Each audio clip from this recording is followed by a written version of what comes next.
புரட்டாசி மாதம் கடகராசிக்கு எந்த அளவுக்கு இருக்குது சார்?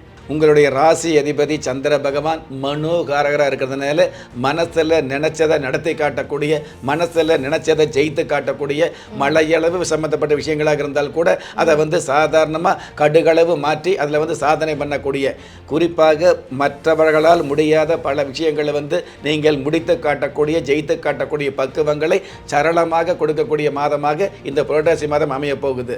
அதுக்கு தகுந்த மாதிரி ராசி அதிபதி சந்திர பகவான் உங்களுக்கு ஆட்சி பலம் அப்படிங்கிறத விட உங்களுடைய ராசிக்கு தனஸ்தானாதிபதி, குடும்பாதிபதி, வாக்கு ஸ்தானாதிபதி சூரிய பகவான் 3ஆம் இடத்தில் இருக்கிறதுனால மிகப்பெரிய முன்னேற்றம் கொடுக்கும். அல்லது முன்னேற்றங்களுக்கு உண்டான திட்டமிடுதல் சம்பந்தப்பட்ட விஷயங்களாவது நடக்கும். ஒரு முன்னேற்றம் அப்படிங்கிறது உடனே நடக்காது. ஆனால் அந்த மாதிரி முன்னேற்றம் சம்பந்தப்பட்ட விஷயங்களை உங்களை முன்னிறுத்தி செயல்படுத்தக்கூடிய பக்குவத்தை கொடுக்கக்கூடிய மாதமாக, கெடுத்து பார்க்கக்கூடிய இந்த உலகத்தில் நல்ல விஷயங்களை கொடுத்து பார்க்கக்கூடிய அமைப்பு இந்த புரட்டாசி மாதத்துக்கு கடக ராசிக்கான சிறப்பு.